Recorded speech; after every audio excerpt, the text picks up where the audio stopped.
السلام علیکم لسنرز، شروع کرتے ہیں آج کی سٹوریز اللہ کا بابرکت نام لے کر، جو انتہائی علی رتبہ اور بہت جلیل القدر ہے۔ تو آج کی جو کہانی میرے ساتھ میرے ایک لسنر ہیں حفیظ جان، انہوں نے سٹوری شیئر کیا، لیکن حفیظ میں آپ کی سٹوری اس لیے شیئر نہیں کر سکتی کہ آپ نے آلریڈی یہ سٹوری نوشین کو شیئر کی ہوئی ہے، اور ری کنٹینٹ یوز کرنے سے چینل بین ہو جاتا ہے۔ تو اگر آپ میرے چینل پر سٹوری شیئر کرنا چاہتے ہیں تو آپ نوشین کو جو سٹوریز شیئر کر چکے ہیں وہ آپ مجھے نہیں کر سکتے۔ کوئی نیو سٹوری ہے تو وہ میں آپ کی ضرور شیئر کروں گی۔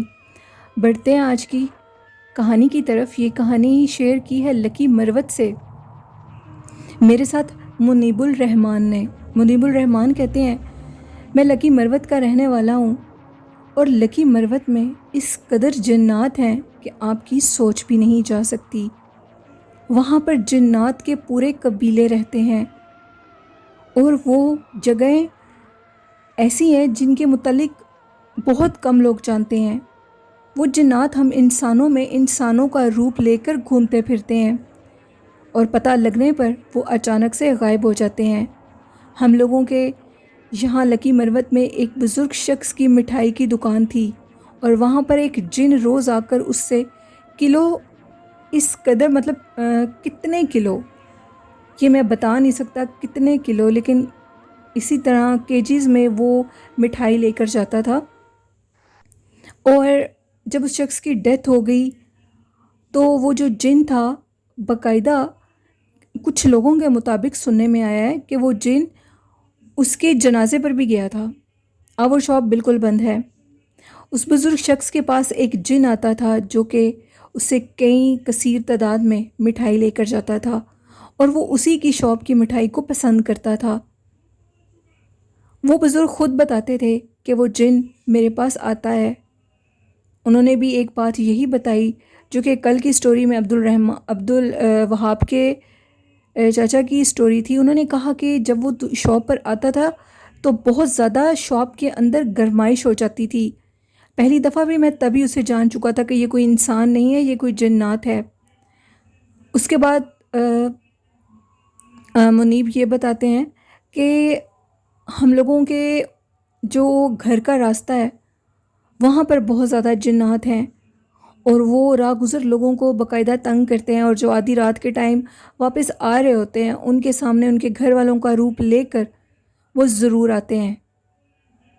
یہ وہاں پر عام سے واقعات ہیں۔ ہمارے گھر کے اندر، جو کہ میری دادی اماں کا گھر ہے بالکل ہمارے گھر کے ساتھ، میری دادی اماں کے گھر میں بہت زیادہ جنات پائے جاتے ہیں، اور میری دادی اماں کے مطابق ان کے گھر میں 2 بوڑھے جنوں کا بسیرا ہے۔ ایک جن جو کہ بہت زیادہ شریر جن ہے، اور ایک جن جو رہتا ہے ان کے گھر میں وہ انتہائی نیک اور عبادت گزار ہے۔ وہ جو شریر جن ہے، جب بھی وہ گھر کے اندر موجود ہوتا ہے تو گھر کے اندر بہت گندی بدبو آنے لگتی ہے۔ ایون کہ دادی اماں ایک دن تہجد کی نماز کے لیے اٹھیں تو وہ کیا دیکھتی ہیں کہ ایک الٹے پیروں والا جن شخص تھا، تو وہ انسانی روپ میں لیکن اس کے پاؤں الٹے تھے، اور وہ بالکل واش روم کے دروازے کے آگے کھڑا ہوا ہے۔ وہ شریر جن مجھے نماز نہیں پڑھنے دے رہا تھا۔ میں نے بلند آواز میں آیت الکرسی پڑھی اور اس کی طرف پھونک مار دی، اور وہ جن غائب ہو گیا۔ میں نے وضو کیا۔ وضو کرنے کے بعد جیسے میں اوپر جا رہی تھی تو ساری جگہ پر بہت زیادہ گندی سمیل آ رہی تھی۔ مجھے کسی بزرگ نے بتایا تھا کہ جب بھی وہ شریر جن تمہارے گھر میں ہوگا تو تم سمجھ لینا کہ تمہارے گھر میں بہت گندی بدبو آنے لگے گی۔ وہ ایک شریر جن تھا جو کہ عبادت کو روکتا تھا۔ پھر اس کے بعد جو دادی اماں کے گھر کا اوپر والا پورشن تھا، کہا جاتا تھا کہ ادھر ایک نیک جن پایا جاتا ہے، ایک بزرگ پایا جاتا ہے۔ منیب کہتے ہیں کہ میں بھی اس کے متعلق جانتا ہوں۔ منیب کہتے ہیں کہ ہم لوگ جب دادی اماں کے گھر رات کو رہنے کے لیے جاتے تھے، ہم سارے بہن بھائی، امی ابو، اکثر ہم لوگ دادی اماں کے ساتھ جا کر سویا کرتے تھے۔ تو دادی اماں ہم لوگوں کی چارپائیاں چھت پر بچھا دیتی تھیں۔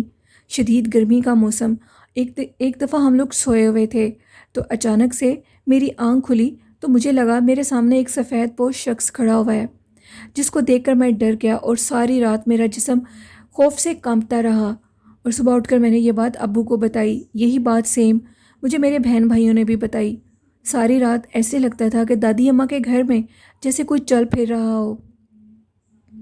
دادی اماں کے گھر میں بہت زیادہ ان چیزوں کا بسیرا تھا۔ کچھ لوگ کہتے تھے کہ جنات کے 2 قبیلے رہتے ہیں، نیچے والے پورشن میں شریر جن رہتے ہیں اور اوپر والے جو پورشن تھا دادی اماں کا ادھر نیک اور مسلمان جنات رہتے ہیں جو کہ ہر ٹائم اللہ پاک کی عبادت کرتے ہیں۔ اور اس بات میں تھوڑی سی حقیقت میں اس لیے سمجھتا ہوں کہ جب بھی دادی اماں کے گھر کے نیچے والے پورشن میں جایا جاتا تھا تو ادھر بہت گندی سمیل ہوتی تھی۔ ایون کہ دادی اماں بہت کم نیچے جایا کرتی تھیں، اوپر ہی انہوں نے ایک واش روم بنوا لیا ہے جہاں وہ وضو کیا کرتی تھیں۔ دادی اماں نیچے والے حصے میں صرف تبھی جاتی تھی جب انہیں گھر سے باہر جانا ہوتا تھا۔ تو پھر میرے جو بابا ہیں انہوں نے یہ کہا کہ دادی اماں کی باہر نکلنے کا راستہ اس کا بھی انتظام ہمیں کچھ الگ کرنا ہوگا، کیونکہ وہ شریر جن دادی اماں کو بہت زیادہ تنگ کرتا تھا، اکثر ان کو دھکا دے دیتا تھا اور وہ نیچے گر جاتی تھیں۔ 1 سے 2 دفعہ دادی اماں کی ٹانگ بھی فریکچر ہو گئی۔ وہ چلنے پھرنے سے بہت اب قاصر تھیں۔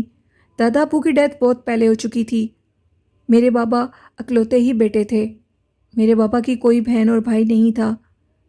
میرے بابا نے دادی اماں کے باہر نکلنے کا راستہ ان کی چھت سے ہی باہر گلی کی طرف سٹیئرز بنوا دیں، کافی کھلی، اور ان سٹیئر سے ہی دادی اماں نیچے جایا کرتی تھیں۔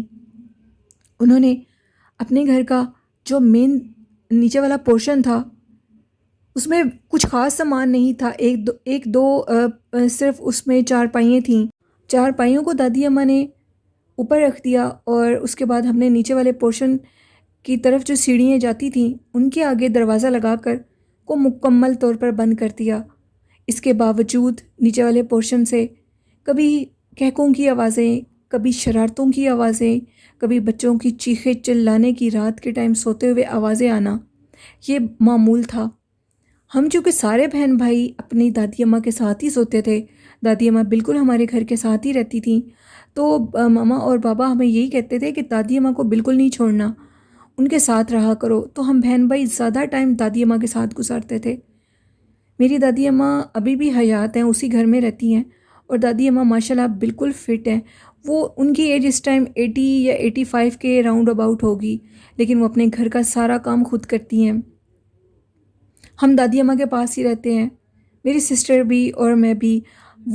میری جو سسٹر ہے وہ اب کھانا وغیرہ بناتی ہیں دادی اماں کے لیے۔ تو پہلے جب ہم لوگ چھوٹے تھے تو دادی اماں ہی ہمارے لیے کھانا بنایا کرتی تھیں۔ ہم لوگوں کو دادی اماں کے گھر کے علاوہ بالکل سکون نہیں ملتا۔ دوسری بات یہ کہ دادی اماں کے اوپر والے پورشن میں جو جنات رہتے ہیں وہ بالکل ہمیں تنگ نہیں کرتے، لیکن کبھی کبھار رات سوئے ہوئے آنکھ کھل جائے گرمیوں کے موسم میں تو کوئی سفید رنگ کا شخص جو کہ بالکل سفید پوش ہوتا ہے وہ نظر آتا ہے۔ ان کا بھی پورا قبیلہ اوپر والے پورشن میں رہتا ہے۔ اکثر چھوٹے چھوٹے بچے نظر آتے ہیں سردیوں کے موسم میں۔ اگر ہم لوگ اندر روم میں سوئے ہوں اور حاجت کے لیے باہر جانا پڑے، دادی اماں کے اوپر والے پورشن میں 3 روم ہیں، اور ان 3 روم کے سامنے ایک بہت بڑا صحن ہے، اور صحن کو پورا کراس کر کے سامنے ایک واش روم بنا ہوا ہے اور ساتھ ہی نہانے کی جگہ ہے۔ اور اس جگہ کو جب کراس کر کے واش روم کے لیے جایا جاتا ہے تو اکثر بچوں کی کہکے لگانے کی، بچوں کے مسکرانے کی آوازیں آتی ہیں، اور بچوں کے کھیلنے کی، ڈھیر سارے بچوں کی۔ نیچے والے پورشن آج بھی بہت ہانٹڈ ہے۔ اگر اوپر سے جھانک کر نیچے دیکھا جائے تو کبھی یوں لگتا ہے کہ کوئی بکری کا بچہ ان کمروں سے باہر نکل رہا ہے۔ بکری کے بچے کی بولنے کی آوازیں دادی اماں کے گھر کے نیچے والے پورشن سے عام آتی ہیں، لیکن دادی اماں نے ہمیں یہ چیز سمجھائی ہے کہ ان آوازوں کی طرف کبھی بھی دھیان نہ دینا۔ اور آج تک وہ اس ایک واقعے کے بعد جب آخری دفعہ دادی اماں کو نیچے دھکا دیا گیا تھا، وہ دروازہ آج سے 6 سال پہلے ہی بند کر دیا گیا تھا، اور آج تک وہ دروازہ بند ہے۔ ہم لوگ جو سٹیئرز میرے بابا نے نئی بنوائی تھیں جو کہ چھت کے راستے سے نیچے جاتی ہیں، انہیں سٹیئرز کو یوز کرتے ہیں۔ ہم لوگ کبھی بھی اس راستے کی طرف دوبارہ نہیں گئے۔